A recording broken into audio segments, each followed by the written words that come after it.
አሐዱ አምላክ አሜን። ብርሃናት ሳይመላለሱ ቀላያት ሳይፈሱ ነፋሳት ሳይመላለሱ ምድርና ሰማይ ሳይዘረጋ ሐመልማላት ሳይበቅሉ የሚታየውም የማይታየውም ፍጥረት ሳይኖር ከዓለማት በፊት ብቻውን ሲመሰገን የኖረ ዓለማትን በግሩም ጥበቡ የፈጠረ ቁንጫጭትንም እንኳ ሳይዘነጋ የሚመግብ ለኩነተ ሥጋ መጥቶ ከውድቀታችን ያነሳን እስከዚች ሰዓትም የጠበቀን በመጨረሻውም ሰዓት ሰማይና ምድርን እንደ መጋረጃ ጠቅልሎ እንደ ወርቅ አንከብሎ ከቅዱሳኑ ጋር ደምቆ የሚኖር ዘላለማዊ አምላካችን ክርስቶስ ስለማይነገር ስጦታው የተመሰገነ ይሁን። የእግዚአብሔር ቤተሰቦች፣ የቅድስት ድንግል ማርያም ልጆች፣ የቤተ ክርስቲያን ልጆች በሰላማችን ራስ በኢየሱስ ክርስቶስ ፍጹም ሰላም እንደምንሰነበታችሁ እስከዚች ሰዓት የጠበቀን የሰላም አምላክ ስሙ ለዘላለም የተመሰገነ ይሁን። እግዚአብሔር በፈቀደና በወደደ መጠን የምንነጋገርበት የትምህርታችን ኃይለ ቃል ነቢያት የፈለጓት መድኃኒት በሚል ኃይለ ቃል እንነጋገራለን። ይህንን ቃል የምናገኘው በአንደኛ ጴጥሮስ ምዕራፍ 1 ቁጥር 10 ላይ እናገኘዋለን። ሐዋርያው ቅዱስ ጴጥሮስ ሙሉ ቃሉን ሲናገር ይእቲኬ መድኃኒት እንተ ሐሰስዋ ወእድዋ ነቢያት ይላል። ይቺ መድኃኒት ነቢያት የፈለጓት ነቢያት የተንከራተቱላት መድኃኒት ናት ይላል። ቅዱስ ጴጥሮስ ይህን ቃል የላከላቸው በቅዱስ እስጢፋኖስ ሞት ምክንያት ተበታትነው በጳንጦስ፣ በገላትያ፣ በቀጰዶቅያና በሌሎችም የዓለም ክፍሎች ለተበታተኑት ክርስቲያኖች ተስፋ እንዳይቆርጡ የስንዴ ቅንጣት ካልወደቀች ፍሬ አታፈራም እንዳለ ጌታችን መድኃኒታችን ኢየሱስ ክርስቶስ በዮሐንስ ወንጌል ምዕራፍ 12 ላይ እነዚህ ክርስቲያኖች የተበታተኑበት ምክንያት ቅዱስ እስጢፋኖስ የስንዴ ቅንጣት ሆኖ እሱ ሲደበደብ እሱ ሲወገር የእሱ ደም ሌሎች ክርስቲያኖችን እንዲበቅሉ አድርጓል። እሱ ሲበተን በየቦታው ተበታትነው ክርስትናን አስፋፍተዋል። እስጢፋኖስ ባይሞት ኖሮ ባይደበደብ ባይወገር ኖሮ በዚያው ክርስቲያኖች ጸንተው ይኖሩ ነበር እንጂ ክርስትና አትስፋፋም ነበረ። ስለዚህ በእስጢፋኖስ ሞት ሌሎች ክርስቲያኖች በሌላው ቦታ ተበትነው አስተምረዋል። እነዚህ የተበተኑት ክርስቲያኖች ተስፋ እንዳይቆርጡ ቅዱስ ጴጥሮስ ይችን መልእክት ጽፎ ልኮላቸዋል። እናም ሲጀምር ምዕራፍ 1 ቁጥር 3 ላይ ምን ይላል? ይትባረክ እግዚአብሔር አቡሁ ለእግዚእነ ኢየሱስ ክርስቶስ ዘወለደነ በምህረቱ። በቸርነቱ ብዛት በኢየሱስ ክርስቶስ የወለደን የኢየሱስ ክርስቶስ አባቱ እግዚአብሔር አብ የተመሰገነ ይሁን። ለተስፋ እንተባቲነ ሀዩ ይላል። ለምንድንባት ተስፋ የመረጠን ከሙታን ኢየሱስ ክርስቶስ ተለይቶ በመሰረታት ለተስፋ ሕይወት ለትንሣኤ ዘለክብር የመረጠን ኢየሱስ ክርስቶስ የተመሰገነ ይሁን እያለ ያጽናናቸዋል። ስለዚህ ከታች ዝቅ ብሎ ምን ይላል? ይእቲኬ መድኃኒት እንተ ሐሰስዋ ወእድዋ ነቢያት። ይቺ መድኃኒት ነቢያት የፈለጓት ናት፣ ነቢያት የዞሩላት የተንከራተቱላት ናት። ቅዱስ ጴጥሮስ መድኃኒት የሚለው አንደኛ መድኃኔ ዓለም ኢየሱስ ክርስቶስን መድኃኒት ይለዋል። ራሱ መድኃኔ ዓለም ኢየሱስ ክርስቶስ አነ ውእቱ ትንሣኤ ወሕይወት፣ እኔ ትንሣኤና ሕይወት ነኝ፣ ከሞት አድኜ በራሴ ሥልጣን አስነስቼ እኔው መድኃኒት ሆኛችሁ የዘላለም ሕይወት አውርሻችሁ የምኖር መድኃኒት እኔ ነኝ ብሎ በዮሐንስ ወንጌል ምዕራፍ 11 ቁጥር 25 ላይ ተናግሯል። ቅዱስ ገብርኤልም ለአባታችን ለአረጋዊው ዮሴፍ ሲነግረው ስሙ መድኃኒት በለው፣ ሕዝቡን ከኃጢአት ስለሚያድን ስሙን መድኃኒት በለው ብሎታል። ኢየሱስ ክርስቶስ መድኃኒትነቱ ከማንም የማይበደረው ከማንም የማይለምነው ከአባቱ ጋር በአንዲት ፈቃድ የሚያድንባት መድኃኒትነት ያለችው ራሱ መድኃኒት ነው። መድኃኒት በመሆኑም ነው ክርስቶስ ዓለምን የተቤዠ ዓለምን የፈወሰ ያዳን እንጂ አያማልድም የምንለውም ለዚህ ነው። ኢየሱስ ክርስቶስ በራሱ መድኃኒት ነው። ኢየሱስ መባሉም ስለዚህ ነው። እነ ኢያሱ መድኃኒት ቢባሉ ዮርዳኖስን ስላሻገሩ፣ ዘገር ነቅድቀው ጋሻ ታጥቀው ከመከራ ሥጋ ስላዳኑ፣ ስለጠበቁ፣ ጦር ሰራዊት ስላሸነፉ ነው። ኢየሱስ ክርስቶስ መድኃኒት መባሉ በራሱ ስልጣን ነፍሱን አሳልፎ ሰጥቶ ዓለምን ከገሃነመ እሳት ባሕር ስላሻገረ መድኃኒት ይባላል። በብሉይ ኪዳን መጽሐፍ እንደምናነበው መድኃኒት እግዚአብሔር ብቻ ነው። ያለ እግዚአብሔር መድኃኒት የለም። ኢየሱስ ክርስቶስን መድኃኒት መባሉ እግዚአብሔር ስለሆነ ነው። ስለዚህ ኢየሱስ ክርስቶስ በሥጋዌ ተገልጦ ዓለምን ያዳነ ስለሆነ ይእቲኬ መድኃኒት እንተ ሐሰስዋ ነቢያት፣ ይቺ መድኃኒት ክርስቶስ ሥጋን ለብሶ ያዳነባት መድኃኒት፣ ክርስቶስ ሥጋን የለበሰባት ሃይማኖት ነቢያት የፈለጓት ናት ይላል። ኢየሱስ ክርስቶስ መድኃኒት ነው። ከዚህ ባለፈ መድኃኒት የሚላቸው አንደኛ መስቀሉን ነው፣ ሁለተኛም ድንግል ማርያምን ነው። ይሄንን ነቢዩ ዳዊት በመዝሙረ ዳዊት መዝሙር 73 ቁጥር 12 ላይ እግዚአብሔር እሰ ንጉሥ ውእቱም ቅድመ ዓለም ወገብረ መድኃኒተ በማእከለ ምድር ይላል። እግዚአብሔር ከዓለም አስቀድሞ ንጉሥ ነው። ከዓለም አስቀድሞ ንጉሥ ነው። ከዓለም አስቀድሞ ንጉሥ ነው ሲባል ዓለም ካልተፈጠረ፣ ሰማያትም ከሌሉ፣ ቀላያትም ከሌሉ፣ አድማስና ናጌብ ሌሎችም ዓለማት ከሌሉ፣ ጽርሐ አርያምም ከሌለች እግዚአብሔር የት ላይ ነበር ቢባል ራሱን ዓለም አድርጎ ይኖር ነበር። እግዚአብሔር በራሱ ዓለም ራሱ መኖሪያ ራሱ ኗሪ ሆኖ ይኖር ነበር እግዚአብሔር። ስለዚህ እግዚአብሔር ከዓለም በፊት ነበረ ካለ በኋላ ከዓለም በፊት የነበረው እግዚአብሔር ምን አደረገ ሲባል ወገብረ መድኃኒተ በማእከለ ምድር፣ ከዓለም በፊት የነበረው እግዚአብሔር በምድር መካከል መድኃኒትን አደረገ ይላል። የምድር መካከል የተባለች ቀራንዮ ናት፣ ምድረ እስራኤል ናት። በዚያች መድኃኒትን አደረገ። ምንድናት መድኃኒት? መስቀል ነው። መስቀል ላይ የፈሰሰው ደም ዓለምን ስለፈወሰ መድኃኒት መስቀልን በቀራንዮ ተከለ። መድኃኒት ድንግል ማርያምን በቤተልሔም በኢየሩሳሌም ተወልዳ እንድታድግ አድርጎ መድኃኒት እሷን አበቀለ። እመቤታችን ነቢያት ያበቀሏት ዕፅ ስትሆን የሚፈውሰውን መድኃኒት ክርስቶስን የቆረጥንባት እውነተኛይቱ ዕፀ ሕይወት እሷ ናት። ስለዚህ መድኃኒት ድንግል ማርያም፣ መድኃኒት መስቀል፣ መድኃኒት የተገኘባቸው መድኃኒቶች እነሱ ስለሆኑ ነው። ስለዚህ ይእቲኬ መድኃኒት እንተ ሐሰስዋ ነቢያት፣ እንተ ሐሰስዋ ወእድዋ ነቢያት፣ ይቺ መድኃኒት ድንግል ማርያም፣ ይቺ መድኃኒት መስቀል፣ መድኃኒት ኢየሱስ ክርስቶስ ነቢያት የፈለጉት መድኃኒት ነው። እንደ ዋዛ የተገኘ አይደለም። እናም እናንተ መከራ ተቀበልን ብላችሁ አትደነቁ። በዚህ ሁሉ ተፈታትነን መከራ ተሰቃየን ብላችሁ አትደነቁ። ስንኳንስ እናንተ በልጅነት ጸንታችሁ ሥጋውን ደሙን ተቀብላችሁ ጸጋውን አይታችሁ በሥጋው የመገለጡን ባይናችሁ አይታችሁ በጆሮአችሁ ተሰብኮላችሁ ያላዩት እንኳን ነቢያት ያን ያህል መከራ እየተቀበሉ ፈልገውታል። አትደነቁ፣ በመከራችሁ አትጨነቁ ለማለት ይእቲኬ መድኃኒት እንተ ሐሰስዋ ወእድዋ ነቢያት፣ ይቺ መድኃኒት ነቢያት የፈለጓት መድኃኒት ናት ብሎ አስረግጦ ይነግራቸዋል። እንግዲህ ድንግል ማርያምን፣ መስቀልን፣ ሁሉንም ነገር ሥጋውና ደሙን ነቢያት ፈልገውታል። ይእቲኬ መድኃኒት ይችን ሥጋና ደም እኛ ጸንተን የምንኖርባትን የምንቀበላትን ዕለት ዕለት የዕለት እንጀራችን አትንፈገን እያልን የምንቀበለውን መድኃኒት የሚሆን ሥጋውንና ደሙን እኛ የፈለሰፍነው ሳይሆን እኛ ዝም ብለን የምንቀበለው ሳይሆን ነቢያት የፈለጉት መድኃኒት ነው። ይህ ሥጋና ደም ነቢያት ሲመኙት የኖረ ሥጋና ደም ነው ለማለት ሥጋውና ደሙን መድኃኒት ይለዋል። ይችን መድኃኒት ትንሣኤ ሙታንንም መድኃኒት ይላታል ቅዱስ ጴጥሮስ። ከላይ እንደገለጽ ነው ክርስቶስ ከሙታን ለሚያስነሳባት ቁጥር 3 ላይ ከሙታን አስነስቶ ለሚያወርሳት ተስፋ የወለደን እግዚአብሔር የተመሰገነ ይሁን ብሎ ትንሣኤ ሙታንን መድኃኒት ይላታል።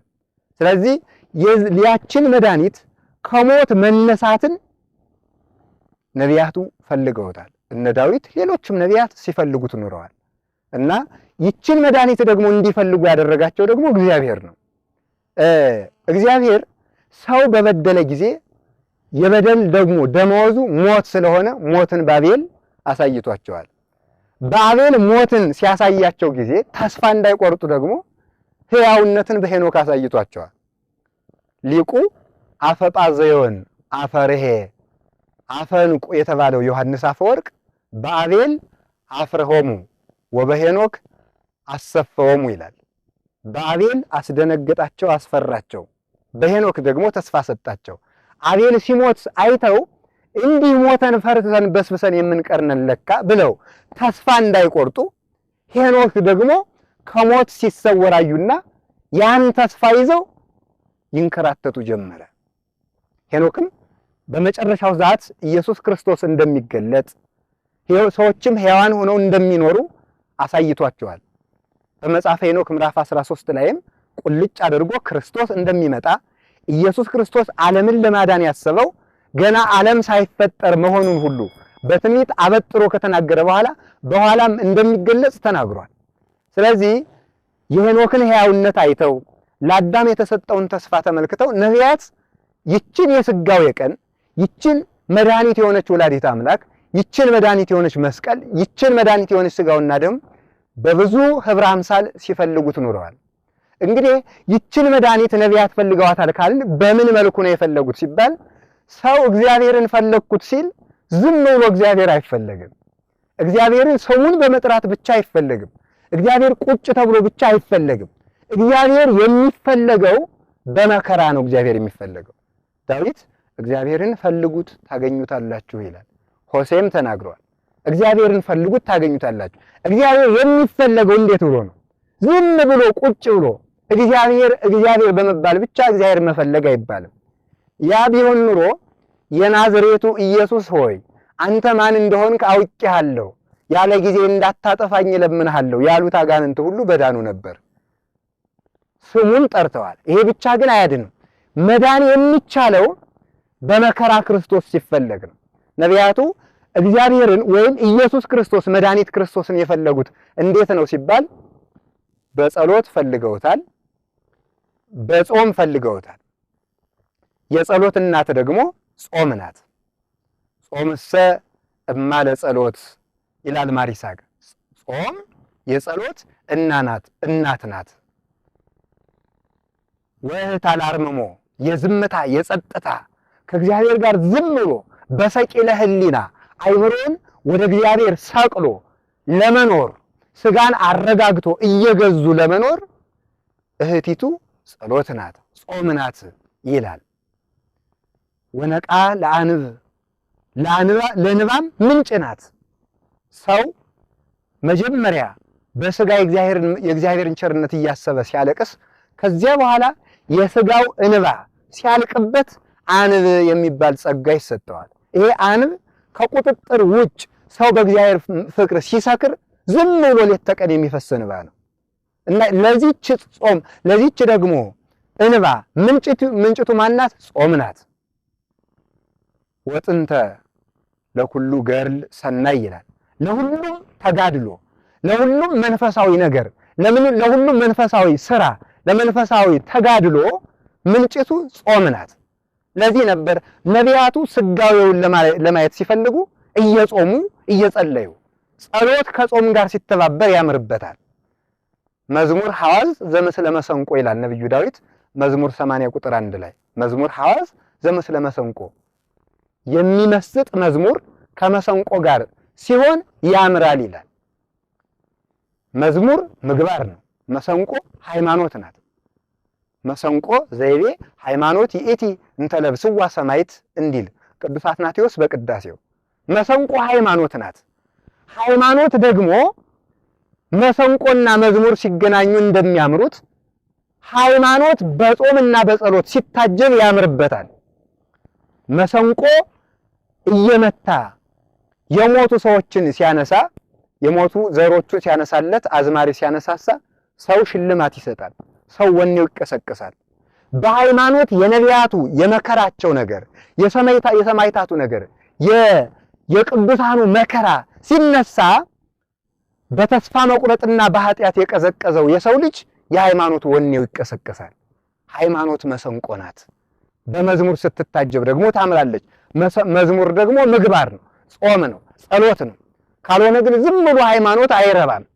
ነፍሱ የወጣ በድን መዓዛ እንደማይሸተው ቢሽቱ ቢረጩት እንደማይገባው ምግብ ቢያቀርቡለት እንደማይበላው ቢጠቅሱት እንደማያየው ቢጠሩት እንደማይሰማው ልክ እንደዚህ ነፍሱ የወጣች በድን እንዲህ የትም ቦታ ገደል ላይ ቢጥሉት እንደማያውቀው ምግባር የተለየው ሃይማኖት ነፍሱ የወጣ ሃይማኖት ነው።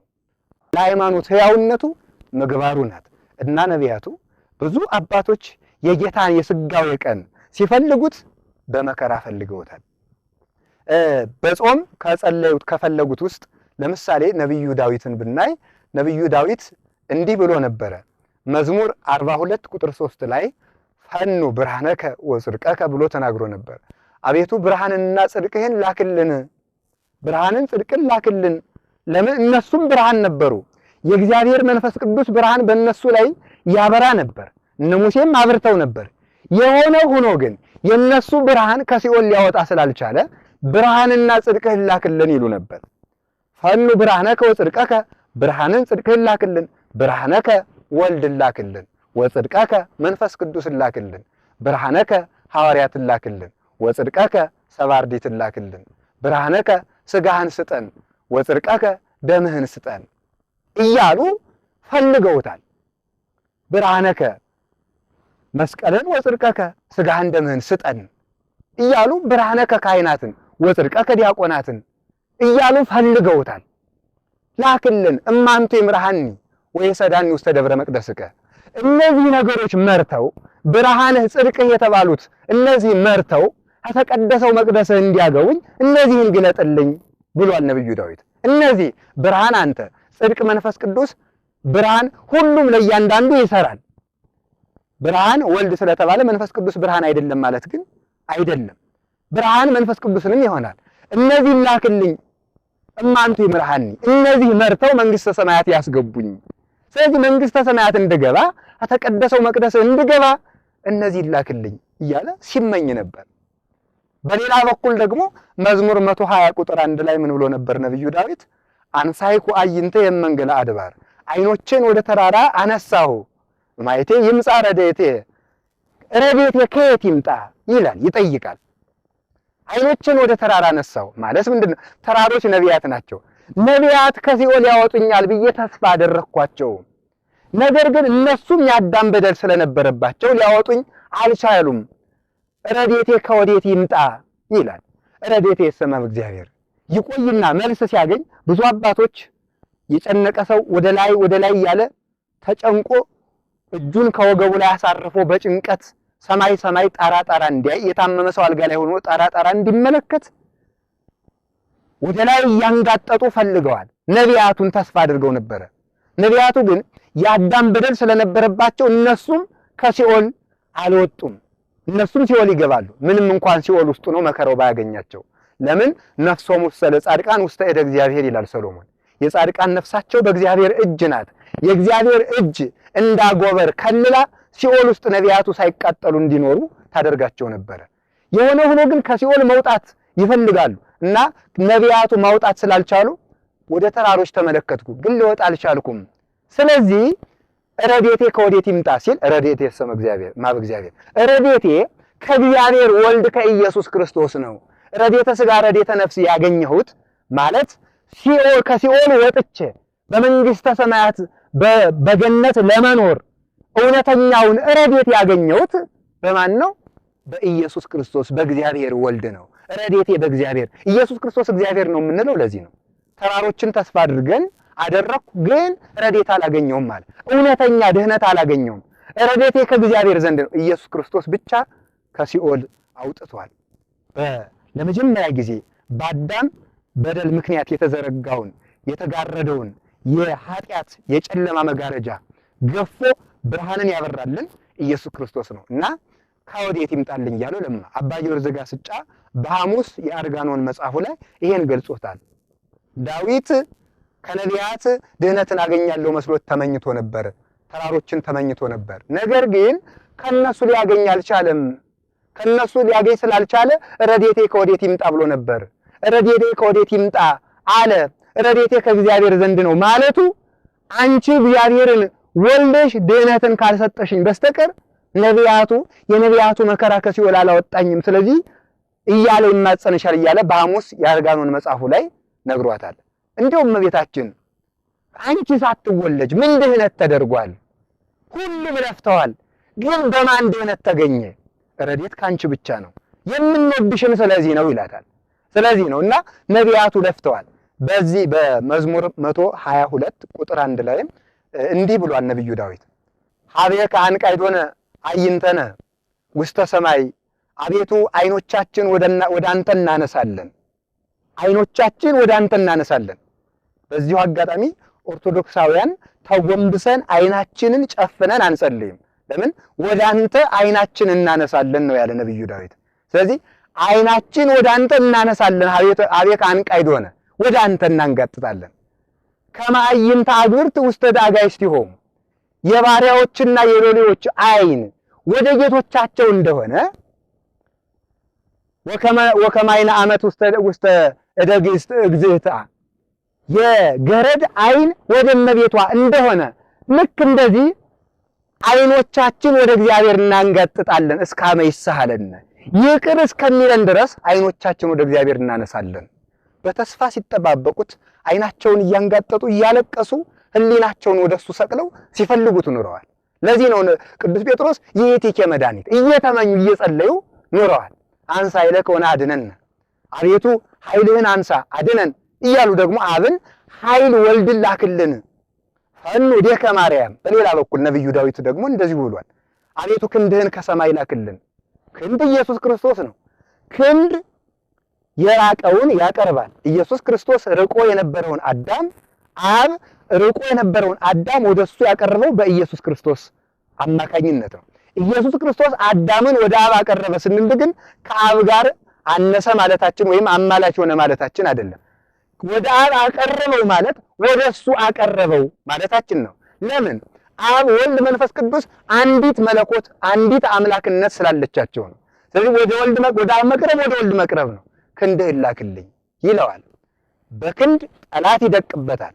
እግዚአብሔር አብ የአዳምን ጠላት የዓለምን ጠላት የራሱ የእግዚአብሔር ጠላት የሆነውን ዲያብሎስን እዱ መዝራይቱ በሚባል በኢየሱስ ክርስቶስ አድቅቆታል። በእጅ የቀረበን እንዲያርቁበት ቅርብ የነበሩ ከሰው ልጆች ተቆራኝተው የነበሩትን አጋንንት በኢየሱስ ክርስቶስ አማካኝነት አሰድዷቸዋል። እጅ የተባለው ለዚህ ነው። እጅ ከትከሻ ሳይነጠል የወደቀን እንደሚያነሳ ክብር ይግባውና መድኃኔ ዓለም ኢየሱስ ክርስቶስ ከባህሪ አባቱ ከአብ ከባህሪ ሕይወቱ ከመንፈስ ቅዱስ ሳይነጠል ወደዚች ምድር መጥቶ የወደቀውን አዳም አንስቷል። ከአባቱ አልተለየም። ለዚህ ነው ነብዩ ዕንባቆም በምዕራፍ 2 ላይ ትንቢተ ዕንባቆም ምዕራፍ 2 ላይ ከደነ ሰማያተ ስኑ ወመላ ምድረ ሰባቲሁ ይላል። ሰማዩ ከደነ ሰማያተ ስኑ ውበቱ ሰማይን ሞላ፣ ወመላ ምድረ ሰባቲሁ ክብሩን ምድርን ከደነ። ከደነ ሰማያተ ስኑ የሚለው ከአባቱ ጋር በክብር ስለነበረ ነው። ወመላ ምድረ ሰባቲሁ ከዚህ ደግሞ ከመቤታችን ጋር ደግሞ አለ። መላእክቱን ያስደነቃቸው ይሄ ነው። ከመቤታችን ጭን ላይ ሆኖ ሲያዩት አምላካችን አይደለም እንዴ ብለው ሰማይ ላይ ሲሄዱ ደግሞ አግኝተውታል። ወሰላም በምድር ስምረቱ ወሰላም ስብሐት ለእግዚአብሔር በሰማያት አሉ። ዮሐንስ አፈወርቅ እንደገለጸው በሃይማኖተ አበው ላይ ሰማይ ላይ ከአባቱ እቅፍ ጋር ቢያገኙት ስብሐት ለእግዚአብሔር በሰማያት አሉ። እንደገና ተመልሰው ሲመጡ ከመቤታችን ላይ ሲያገኙት ደግሞ ወሰላም በምድር ስምረቱ ለሰብእ አሉ። ስለዚህ ክንድ ከትከሻ ሳይነጠል የወደቀ እንደሚያነሳ ከአባቱ ክብር ሳይለይ የወደቀውን አዳም አንስቷል። ለዚህ ነው ክንድህን ላክልን ፈኑ ዴከ ማርያም እያለ ነብዩ ዳዊት ክንድህን ላክ እያለ ሲመኝ ነበረው። ከዚህ በተጨማሪ ክንድ ከክንድና ከትከሻ ማን ቀድሞ ተፈጠረ አይባልም። ትከሻ ባለበት ዘመን ሁሉ ክንድ አለ። ክንድ ወደ ታች ወርዶ ስለመጣ የወደቀ ስላነሳ ትከሻ ይቀድመዋል ይበልጠዋል አይባልም። ኢየሱስ ክርስቶስ ወደዚህ ምድር ስለመጣ አባቱ አብ ይቀድመዋል አይባልም። ሁለቱም እኩል ናቸው። ማን ቀድሞ ተገኘም አይባልም። እሱ ወደዚህ ምድር ስለመጣ ደግሞ ከአባቱ ያነሳልም አይባልም። የአባቱ ክብር የእሱ ክብር ነው። ስለዚህ ነቢያት የፈለጓት መድኃኒት ይሄ ነው። በጸሎት ፈልገዋል ብዙዎች አባቶቻችን እነ ኢሳይያስም ሌሎችም ፈልገውታል። ከዚህ ቀጥለን ስናይ በጾም ፈልገውታል። በጾም ይሄ ጾም የእግዚአብሔር መፈለጊያ መሳሪያ ነው። በጾም መብል የኃጢአት ምንጭ እንደሆነ ሁሉ ጾም ደግሞ የጽድቅ ምንጭ ነው። የሚበላ ሰው የሚበላው እንጀራ ወደ ደምነት ይቀየራል። ያ ደም ሲበዛ ደግሞ ይገነፍላል። አውጡኝ አውጡኝ ይላል። ሰው እሳትነቱ የሚበዛበት በእሳትነት ባህሪው ዝሙት የሚገነፍልበት መብል መጠጥ በጾምና በጸሎት ሳይገሰጽ ዝም ብሎ እየተከማቸ ከመቀመጡ የተነሳ ነው። አንድ ሰው ድመትን በሆዱ ውስጥ ወይም በሸሚዙ ወይም በጃኬቱ ውስጥ ቋጥሮ ቢይዝ ያቺ ድመት ሰውነቱን ትሟጭረዋለች። አውጣኝ አውጣኝ እያለችም ትጮህበታለች። ልክ እንደዚህ መብል መጠጥ በጾም በስግደት በጸሎት ሳይቀጣ በሆድ ውስጥ ከመቀመጡ የተነሳ ዝሙት ስሩ ስሩ እያለ ያሰቃያል። ለዚህ ነው በዚህ በኖህ ዘመን የነበሩ ሰዎች ያለ መጠን ሌት ተቀን በዘፈንና በጭፈራ የሆነ የጠጡ ስለነበረ ዝሙታቸው ከመጠን በላይ ገንፍሎ ስለወጣ ራቁታቸውን እየዞሩ ይዘፍኑ ነበር። በመጽሐፈ ቀለሜንጦስ ምዕራፍ 2 ላይም ተገልጿል። ልብስ ለብሰው መዝፈን አልበቃቸው ቢል ራቁታቸውን መስፈን የጀመሩት የመብል የመጠጥ መገንፈል ነው። ጾም ደግሞ እንደዚሁ የእግዚአብሔር ማደሪያ ለመሆን የጥበብ ምንጭ ለመሆን ጥቅም አለው። ነቢያቱ እየጾሙ ነው እግዚአብሔርን የፈለጉት። በዚህ ዘመን ትውልዱ ክፉ ልምድ የያዘው እግዚአብሔር ምን ሰራህ እንጂ ምን በላህ አይልም ይላል። አዳምም የተፈረደበት ምን በላህ ተብሎ ነው። በመብል የተፈረደበት መብል ያድናል፣ መብል ያጠፋል። ለዚህ ነው አባ ጊዮርጊስ ዘጋስጫ በመጽሐፈ ምስጢሩ ላይ በወደቅኩበት ተነሳሁ ይላል። በወደቅኩበት ተነሳሁ የሚለው በመብል ወደቀ፣ በመብል ተነሳ፣ በሴት ወደቀ፣ በሴት ተነሳው ሲል ነው። መብል ጣለን፣ መብል አነሳን። ሴት ጣለችን፣ ሴት አነሳችን። ድንግል ማርያም ናት። በሔዋን ወደቅን፣ በድንግል ማርያም ተነሳን። በዕፀ በለስ ፍሬ ወደቅን፣ በእውነተኛይቱ ዕፀ ሕይወት ፍሬ በድንግል ማርያም ፍሬ ተነሳን። ስለዚህ መብል ክፋትን እንድናመነጭ የኃጢአትም የዝሙትም የጭፈራም እግዚአብሔርን የመቃወም ሰማይን በጡጫ ምድርን በእርግጫ እያልኩ ያለመጠን ልጥገብ ማለት ነው የሚያመጣው። አይን በዝሙት እንድንለከፍ የሚያደርገው ያለመጾምና ሌት ተቀን የመብላት ጉዳይ ነው። ስለዚህ አባቶቻችን ነቢያት የፈለጉት በጾም ነው። አባታችን ሙሴ ሁላችንም እንደምናውቀው 40 ቀን 40 ሌሊት ጾሟል። በኦሪት ዘጸአት ምዕራፍ 32 እንደምናነበው 40 ቀን 40 ሌሊት ጾሞ ፊቱ እያበራ ተመልሷል። እግዚአብሔርም ጋር ተገናኝቷል። ሰው ከመብል ሲለይ እግዚአብሔር ጋር ይገናኛል። ሰው የመብልን ቅንጣት ከሆዱ ባጠፋ ቁጥር የእግዚአብሔር ብርሃን በልቡ እየተሳለበት ይሄዳል እና አባታችን ሙሴ ብርሃን ተስሎበት ተመልሶ እንኳን ከሲና ተራራ ሲወርድ እስራኤል ሙሴ ተገልበብ ለነ ፊትህን ሸፍንልን ያንተን ፊት ማየት አቅቶናል እስኪሉ ድረስ ብርሃኑ አይናቸውን ያንጸባርቃቸው እስከሚመስል ድረስ እስከሚያንጸባርቃቸው የተጨነቁት ለምንድን ነው ብባል ጾም ነው። ክብር የሚገኘው በጾም ነው። አባታችን ኤልያስም ልክ እንደዚሁ 40 ቀን በጾም አንድ ቀን ከዛች ከመልካሚቱ መሶበ ወርቅ ባገኛት ህብስት ያችን በልቶ 40 ቀን ጾሞ ወደ ብሔረ ሕያዋን ተነጥቋል። ሰው ከሞት ይሰወር ዘንድ ቢሻ መጾም አለበት። ሲጾምም ስጋውን ደግሞ እየተቀበለ መሆን አለበት። ያቺ መሶበ ወርቅ የድንግል ማርያም ምሳሌ ናት። ህብስቱ የስጋውና ደግሞ ምሳሌ ነው እና 40 ቀን ኤልያስ ጾሞታል። በአንደኛ ነገሥት ምዕራፍ 17 ላይ እናገኘዋለን። ይሄን 3ቱ ቀን ደግሞ ዮዲት ጾመዋለች። ዮዲት ጾማ ሆሊፎርኔስ የተባለውን የእስራኤል ጠላት አንገቱን ቆርጣ ከእስራኤል ስድብን አስወግዳለች። እስራኤል በረፍት እንዲኖሩ አድርጋለች።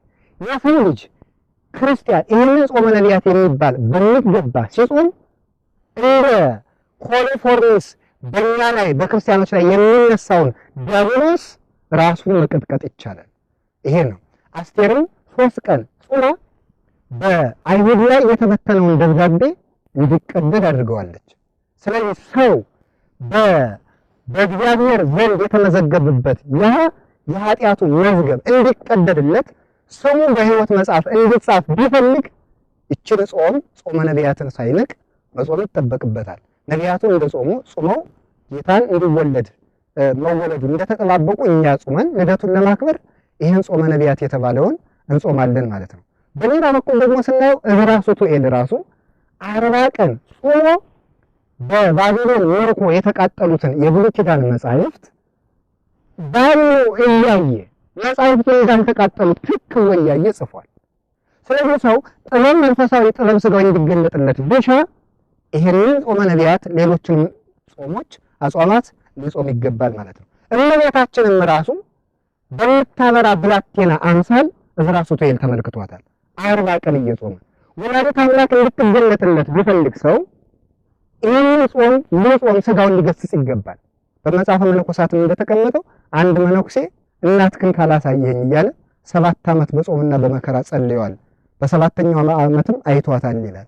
ስለዚህ ሰው እግዚአብሔርን እናቱን መንግሥተ ሰማያትን ላይ ቢሻ የነቢያትን ጾም የሐዋርያትን ጾም ሳይሰቀቅ ሊጾም ይገባል ማለት ነው። እና ይህ የጾመው ጾም ከሜዳ የተወለደ እንደ እንግዳ ደራሽ እንደ ውሃ ፈሳሽ አይደለም። ነቢያት የጾሙትን እንጾማለን። ለምን ጌታ ኢየሩሳሌም ዘመጻይኩ እሳረሙ ለኦሪት ወነቢያት ኦሪትና ነቢያትን ልሽር አልመጣሁም ብሎ በማቴዎስ 5:17 ስላስቀመጠልን፣ ስለዚህ የነቢያትን ጾም እኛም ደግሞ ይዘን እንጾመዋለን። ነቢያት ያልደረሱበት ለመድረስ አስበው እንደጾሙ እኛም ደግሞ ስለደረስንበት ልደቱን ለማክበር ተቀድመን ይህን ጾም እንጾማለን። ከህዳር 15 ይጀመራል። ቅዱስ ሲኖዶሳችን እንዳስቀመጠው የህዳር ጾም ምን ጊዜም የነቢያት ጾም በ15 ህዳር 15 ላይ እንዲቀመጥ ታዟል። ከዚህ ቅዱስ ሲኖዶሱ ካስቀመጠልን ሕግ በተጨማሪ በቤተ ክርስቲያናችን መጽሐፍ በስንክሳሩ መጽሐፍ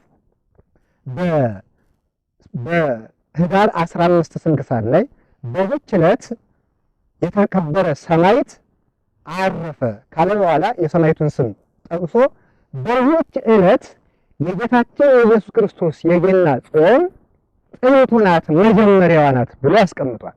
በዚች ዕለት ካለ ህዳር 15 ማለት ነው። በዚች ዕለት ጾሙ እንድትጀመር ታዟል ማለት ነው። በአራቱም ዘመናት በ15 እንዲጀመር አስቀምጧል ቅዱስ ሲኖዶስም። ስንክሳራችን የሚያስተምረው ይሄ ነው። አንዷ ቀን ገሃድ ናት። ገሃድ መገለጥ ማለት ነው። መገለጥ የጌታችን ኢየሱስ ክርስቶስን መገለጡን የጥምቀትም መገለጥ ነው። ምስጢረ ሥላሴ ስለተገለጠ፣ ልደትም መገለጥ ነው። የማይታየው አምላክ በሥጋ ስለተገለጠ ይህን ለማክበር እንጾማለን። በአንድ በኩል ጋድ ይላል በፍትሐ ነገሥቱ። ጋድ ማለት ለውጥ ማለት ነው። ለምሳሌ ናቡከደነፆርን ጋዳ ኦፍ ይለዋል። በወፍ የተለወጠ ሲለው ነው። በትንቢተ ዳንኤል ላይ ጋዳ ኦፍ በወፍ የተለወጠ ነው። ልክ እንደዚህ ብሎ ጋድ ማለት ለውጥ ማለት ነው። ለምንድን ነው ልደት ረቡዕ ቀን ቢውል የዚያን ቀን ሌሊት ስለሚቀደስ ስለማይጾም ለዚያ ቀን ፋንታ ተቀድመን አንድ ቀን ገሃድ እንጾምለታለን ማለት ነው። 40ውን ነቢያት ጾሙት፣ 3ቱን አስቴር፣ ዮዲት፣ ኋላም እመቤታችን ጾመዋለች። አብርሃም ሶርያውም ጾሞታል። ብዙ አባቶች ጾመውታል። አንዷን ቀን ደግሞ ገሃድ ብለን እንጾማታለን ማለት ነው። ስለዚህ የኢቲኬ መድኃኒት እንታሐሰስዎ ነቢያት እንታሐሰስዎ ወኦድዋ ነቢያት፣ ይቺ መድኃኒት ነቢያት የፈለጓት ናት። ነቢያት በፈለጓት ሃይማኖት ጸንተን ሥጋውን ደሙን ተቀብለን ለዘላለም በዚች በነቢያትና በሐዋርያት በሊቃውንት መሰረት ላይ እንድንጸና የእግዚአብሔር ቸርነት የድንግል ማርያም አማላጅነት የቅዱሳን በረከት በላያችን ላይ ይደርብን። ስብሐት ለእግዚአብሔር ወለወላዲቱ ድንግል ወለመስቀሉ ክብር። ይቆያል።